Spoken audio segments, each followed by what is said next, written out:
So I want you to imagine you're you're a hiker, right? But you're blindfolded. Okay. Sounds like a terrible idea, but I'm with you. Yeah, right. Super dangerous. But let's say your only goal, your absolute mission, is to find the lowest possible valley in this entire mountain range. Right. But you can only feel the ground directly under your boots. That's it. So you basically have to adopt a really simple strategy, right? Just feel around, figure out which direction slopes downward, the steepest. Exactly. And then just take a step. You take a step. Yeah. And then you do it again, step by step, always downward. Eventually, though, the ground in every direction around you is going to slope up. Right, because you've hit a bottom. Exactly. So you stop, you take off the blindfold, completely satisfied, thinking you've reached the absolute bottom of the world. But you haven't. No, you're standing in some shallow crater, like 1,000 feet above sea level, and you are totally oblivious to this massive Mariana Trench-level canyon just on the other side of a tiny ridge. We're stuck in a valley, but it's totally the wrong valley. Right. It's the wrong valley. And this illusion of progress, right? Where you optimize your immediate surroundings so well that you completely blind yourself to the broader landscape. Yeah, that is at the absolute center of what we're unpacking today. Exactly. Because if you've glanced at any tech or business news lately, you've seen the headlines about Google DeepMind. Oh, absolutely. The undisputed heavyweight champion of AI research. Right.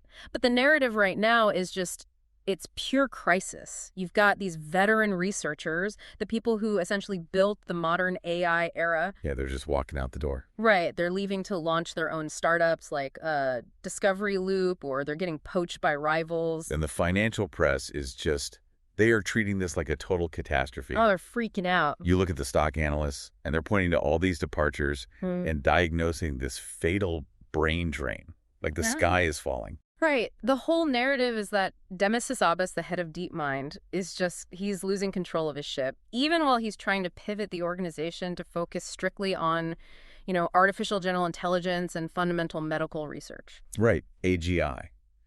But the media just looks at the sheer volume of talent leaving, and they conclude, well, the DeepMind era is over. Exactly.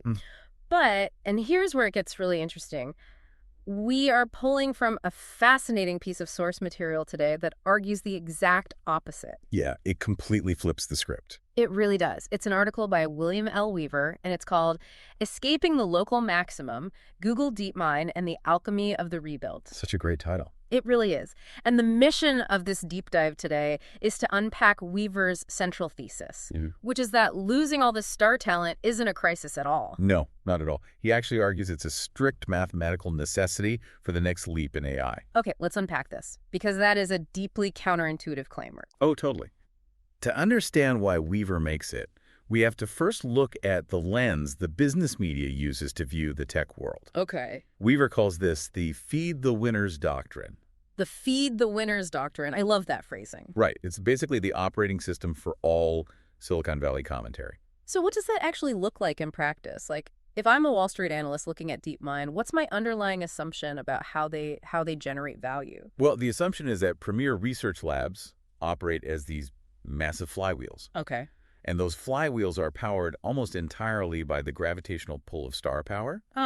It relies on this very linear additive equation. Additive meaning like you just keep stacking talent on top of talent. Precisely. It's like step one, you secure the legendary figures, the marquee names. The ones publishing all the heavily cited papers. Exactly. The ones getting the magazine profiles. Yeah. Then, step two, those figures act like magnets. Oh, right. Because elite PhDs from like Stanford and MIT, they don't just want a job.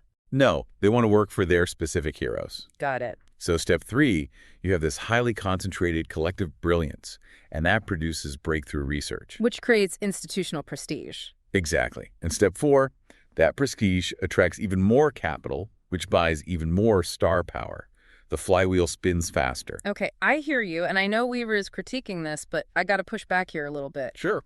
Isn't that just a description of reality? Like, if you're running a basketball team, you want the absolute best players on the court, right? Yes, but if you're starting a company, you want the Avengers on your team. If Iron Man and Captain America leave, aren't you objectively left with a weaker team? Why is the media wrong to panic? It's a great question. But the thing is, a research lab trying to invent something that has literally never existed before is not a basketball team running established plays. Oh, okay, fair point. The flaw in this whole feed the winners doctrine is that it mistakes institutional prestige for creative vitality. Wait, they aren't the same thing. Not at all. They are not the same thing. In fact, they're often inversely correlated. Inversely correlated? Mm-hmm. Are you saying that as a lab gets more prestigious, it actually becomes less creative? Because that feels like a stretch. I know it sounds wild, but it happens constantly in the history of science. Prestige is a trailing indicator. Meaning what, exactly? It's the halo you get for a victory you achieved in the past. It secures funding, absolutely. But creative vitality is this chaotic, messy, highly unpredictable ability to generate novel ideas. Right, the stuff you haven't thought of yet. Exactly. The business media assumes that if you put all the prestigious people in one room, they will just automatically generate the most creative vitality. But Weaver disagrees. Radically. Yeah. He points out that an overabundance of prestige, and the specific individuals who carry it, can actually suffocate the environment required for new discoveries. Okay, how on earth does having brilliant people in a room suffocate discovery? Because of what massive success does to the sociology of an institution. And this brings us to what Weaver calls calcification. Calcification, like a hardening of the arteries. Exactly like that. Yeah. It's a crucial concept if you want to understand what's really happening inside DeepMind right now. He calls it the paradox of success. Okay, break that down for me. Basically, great success in scientific endeavors carries a subtle poison. Think about the sheer magnitude of what Google DeepMind has accomplished over the last 10 years. Oh, it's staggering. Right. They didn't just iterate on some software. They built AI that defeated the world champion at Go. Which people thought was literally decades away. Decades. And then they pivoted to biology and solved the protein folding problem with AlphaFold. Yeah, which fundamentally changed structural biology overnight. I mean, scientists have been banging their heads against protein folding for, what, half a century? Yeah, it was a holy grail. So these are monumental, historic, paradigm-shifting victories. Right. But when an organization achieves a victory on that scale, this really dangerous psychological shift happens internally. The organization inevitably begins to build a rigid mythology around how that victory was achieved. Ah, so they start looking at the specific methodologies they used and treating them like gospel. Yes, exactly. The specific architectural choices in their neural networks, the cultural norms of their team, the way they structured their data pipelines, all of it gets canonized. It's like they say, this is the definitive way to solve hard problems, because that's the way we solve the hardest problem. Precisely. And that causes a shift from exploration to optimization. Okay, explain that difference. When a lab is unknown, Yeah. right, they're in pure exploration mode. They are just wandering the wilderness, trying to find a spark. Trying anything. Right. But once they build a fire, they stop exploring and just focus on feeding that specific fire. They optimize the existing framework. Oh, wow. And Weaver mentions the problem of taboo in this context, right? He does. He argues that alternative paths, like maybe ideas that were proposed and rejected 5 years ago, they stay permanently rejected. Because they conflict with the established institutional history. Exactly. Yeah. Imagine a young researcher has a brilliant idea for a new architecture. But if it relies on a principle that the senior leadership discarded during, say, the run-up to the Go victory. It's dead on arrival. Completely. It is judged against the mythology of the past, not its current technical merit. The history literally becomes a cage. Man, here's where it gets really interesting for me, just thinking about the human cost of this. Because if you read the press, working at DeepMind sounds like this utopia of pure thought. Right, the dream job. But Weaver suggests that a star-heavy hierarchy is actually incredibly oppressive for junior researchers. Oh, it's stifling. Put yourself in the shoes of a brilliant 25-year-old postdoctoral researcher. Okay. You get recruited to DeepMind.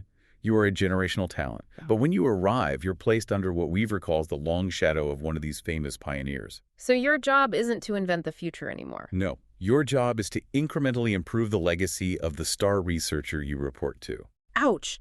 You're hired for your radical brilliance, but you're just forced to spend your days polishing someone else's trophy. Exactly. Efficiency becomes the mortal enemy of novel discovery.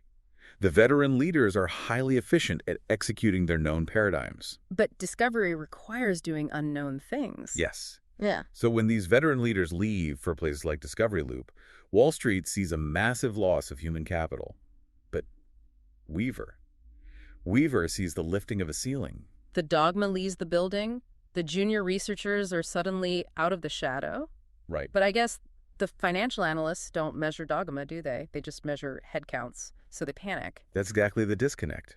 And to bridge this gap, to really prove why this shakeup isn't just a silver lining but a structural necessity, Weaver turns to the very math that these researchers used to build AI in the first place. Okay, this part of the source material was wild. I had to slow down and reread it because he maps the literal mathematics of machine learning onto human corporate structure. It's a brilliant metaphor. It really is.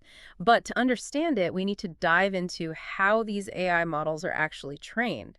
We need to talk about gradient descent. Right.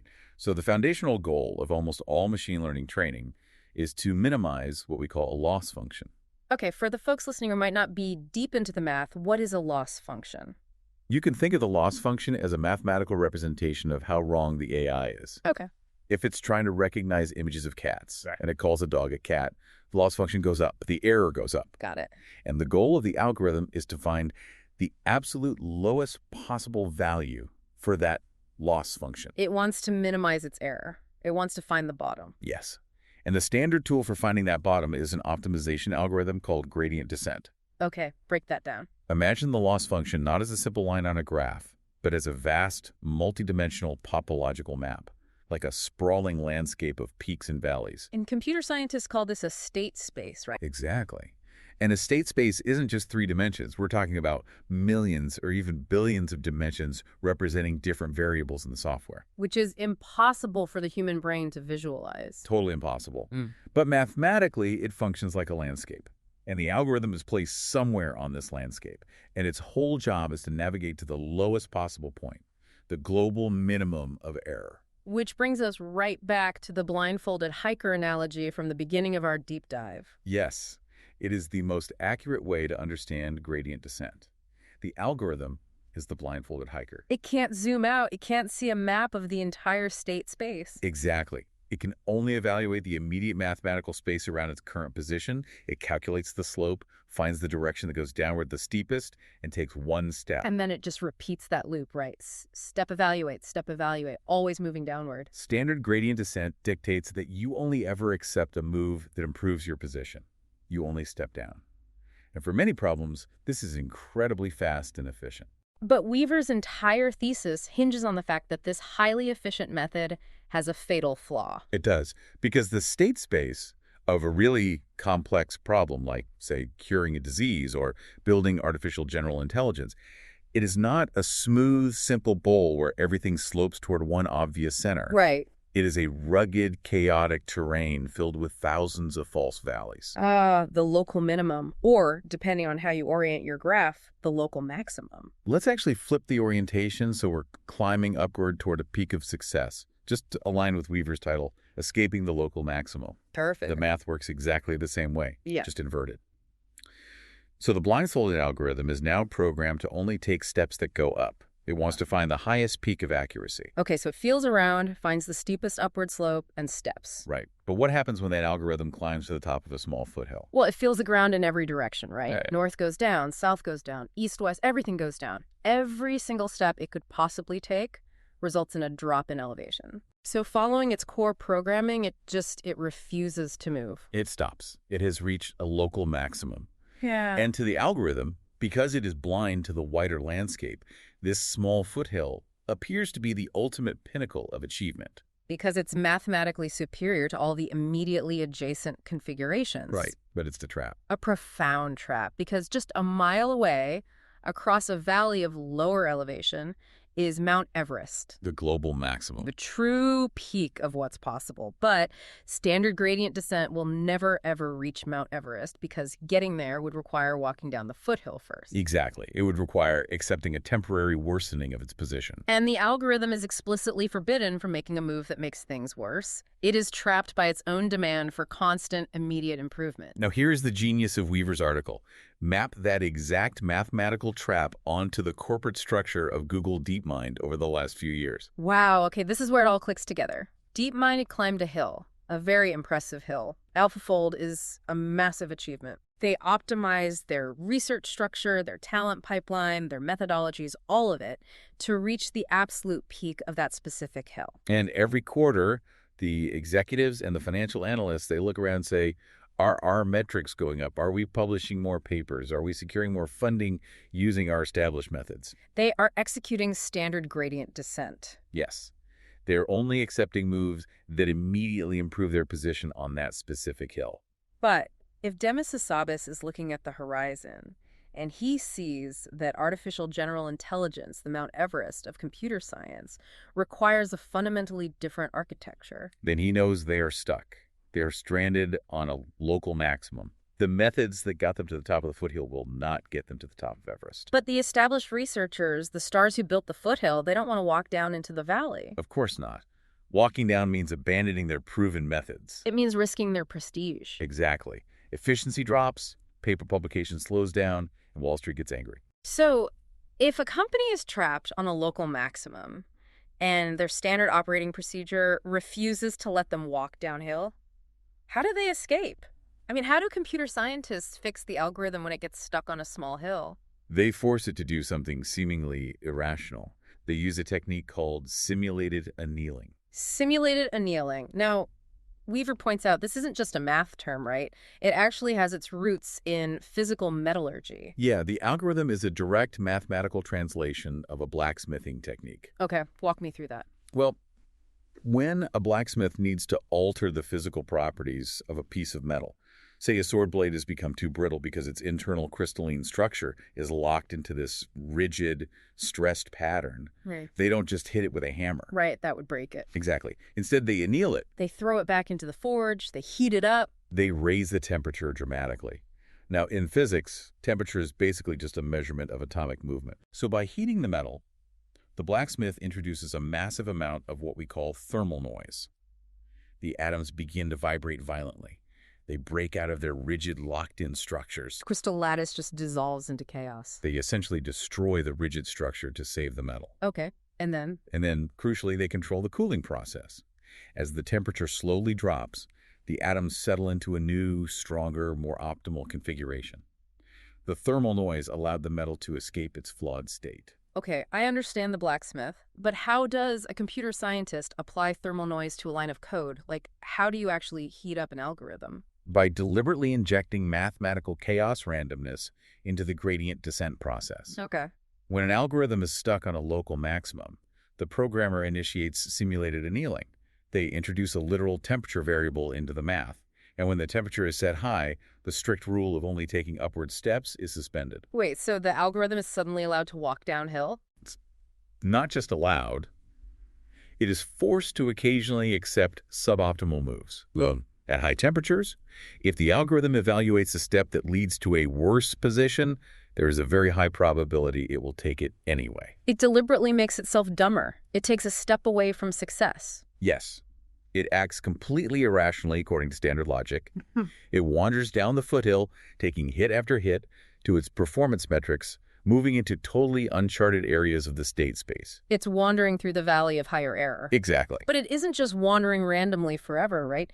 You mentioned the blacksmith controls the cooling. This is the most vital part of the mechanism, the cooling schedule. The algorithm doesn't stay at a high temperature. Over time, as it wanders the state space, the mathematical temperature slowly decreases. Okay. As it cools, the probability of accepting a backward step shrinks, and the algorithm gradually transitions back into standard gradient descent. So it uses the high heat, the chaos, to kind of blindly stumble across the valley until it bumps into the base of Mount Everest. And then, as it cools down, it stops wandering randomly and starts climbing aggressively again, but now it's on the bigger mountain. Yes. Without the thermal noise, without the willingness to endure a temporary phase of declining performance and irrational choices, the system would remain permanently stranded on the local maximum. Wow. Simulated annealing is the mathematical proof that sometimes getting worse is literally the only way to eventually get better. And this is Weaver's grand synthesis. This is where he completely pulls the rug out from under the financial media. Exactly. The departure of these veteran researchers, this massive exodus of star talent that's causing Wall Street to panic, Weaver's saying this isn't a failure of retention. It is the injection of thermal noise. It is actual mathematical simulated annealing applied to a corporate structure. Hassabis losing his best people is just the temperature rising. For years, Google DeepMind was a cooling piece of metal. It was locked into a very specific highly successful crystalline structure. And the veterans were the load-bearing atoms in that structure. They maintained the rigidity. Right.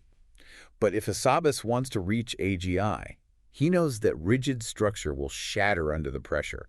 It won't work. So when those veterans walk out the door to go to Discovery Loop, they take the rigid structure with them, the corporate temperature spikes. The organization is suddenly thrown into a state of flux. The established playbooks are gone. Yeah. The junior researchers are no longer constrained by the dogma of their predecessors.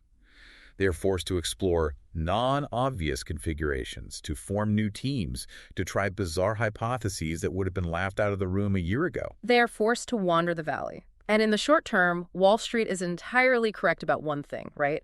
The metrics will probably drop. Oh, almost certainly. The sheer volume of published papers might decrease. The immediate efficiency of the lab will look worse. They are taking a suboptimal downward step. But Wall Street only measures standard gradient descent. They only evaluate quarter-to-quarter upward movement. They literally lack the vocabulary to understand a cooling schedule. Right. They don't see that this chaotic wandering is a required phase state. The loss of star personalities is just the clearing of the ground. It's a deliberate, necessary regression. I have to say, it sounds incredibly elegant when we talk about algorithms and atoms, but we're talking about human beings. Yes, we are. And human beings generally despise chaos. If you're an engineer at DeepMind and half your department heads just quit, you aren't thinking about metallurgy. They're worried about your job security. Exactly. So how does this theoretical mathematical necessity actually play out in human sociology? That is where Weaver makes a really clever pivot in his argument. He anticipates that exact objection. Algorithms don't have egos, but humans do. Right. Yet Weaver argues that on a cultural level, humanity intuitively understands the necessity of simulated annealing. Even if we don't use the mathematical terms, we actually celebrate it in our storytelling. The pop culture section, this was such a jarring but brilliant shift in the article. Weaver points out that the corporate media might be blind to the power of the rebuild, but Hollywood has built an entire genre around it. He examines these narratives where orthodox, highly optimized systems fail and have to be replaced by chaotic, suboptimal configurations that ultimately achieve the global maximum. Yeah, he runs through a list of classic movies, and initially I thought he was just being playful, but the plot mechanics line up perfectly with his thesis. They really do. Like, he starts with the bad news bears. A perfect example of escaping a local maximum. If you look at the opposing team in that movie, the Yankees, they represent standard gradient descent, right? Absolutely. They are highly optimized. They run established plays perfectly. They have the best gear, the orthodox coaching.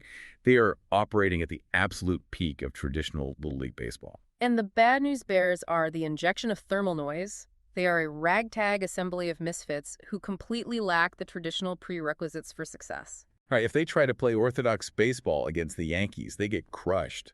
They cannot compete on the established hill. So what do? They have to invent a completely new way to play. They rely on a girl with a killer fastball, a juvenile delinquent, a coach who barely even cares. Because they are stripped of legacy structures, they are forced to combine their unproven skills in novel ways. It's so cool. And Weaver points to Force 10 from Navarone and the bridge on the River Kwai as well. Yeah, in both those cases, you have disparate specialists or reluctant participants thrown into impossible situations where the standard military playbook is completely useless. They have to invent new systems on the fly. And he even brings up Mulan, which I actually think is the strongest example he uses. Oh, definitely. The Imperial Army in that story is the ultimate calcified institution.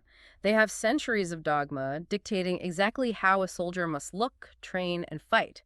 They're highly efficient, but they're stuck on a local maximum. And Mulan represents a total disruption of that state space. Yeah. Because she's completely outside the orthodox system, she isn't burdened by its taboos. Right. She utilizes tactics like causing an avalanche that a traditional dogma-bound general would never even consider because it isn't in the manual. The lack of standard star power or orthodox training is not a deficit in any of these stories. It is the exact catalyst for innovation. The chaos is the weapon.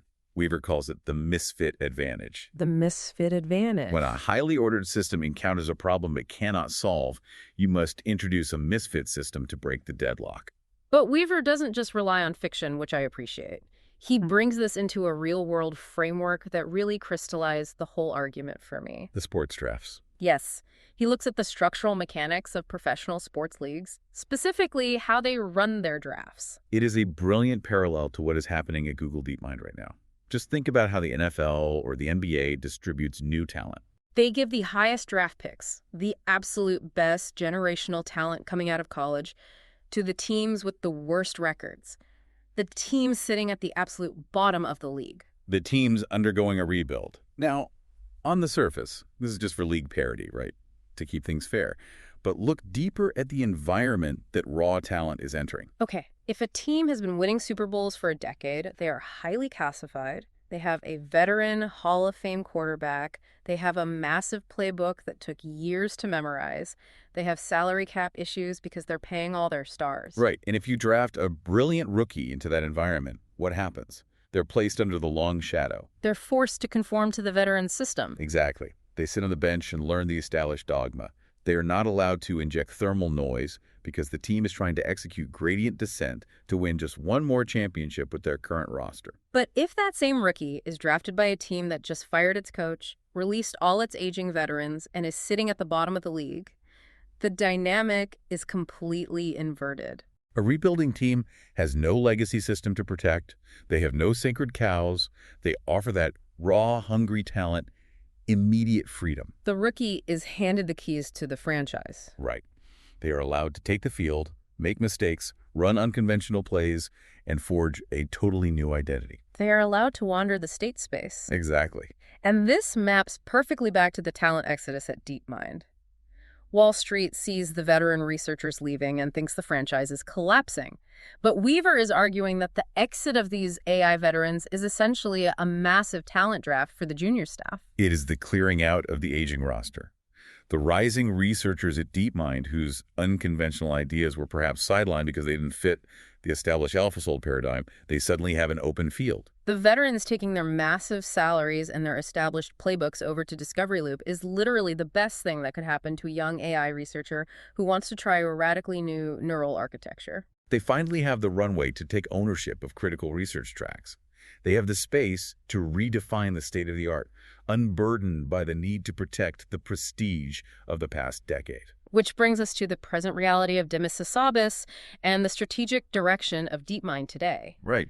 Because if we accept Weaver's premise that this chaos is actually simulated annealing, how do we interpret Hassabis's recent leadership decisions? Well, it completely reframes his actions. Yeah. If you read the mainstream press, Hassabis looks like a captain frantically trying to plug holes in a sinking ship, just shifting resources around to keep the lights on. Yeah, he recently announced a very strict narrowing of focus. He's pointing the remaining reorganized teams directly at artificial general intelligence and applying AI to fundamental medical breakthroughs.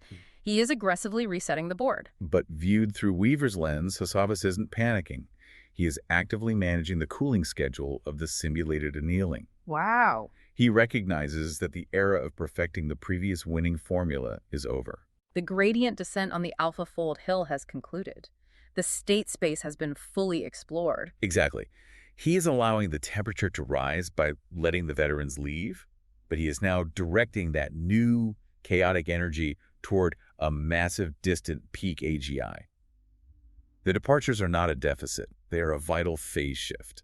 It's akin to a controlled burn in forestry, isn't it? That's a great way to look at it. If you never let a forest burn, the deadwood piles up. The canopy gets so thick that no sunlight reaches the forest floor.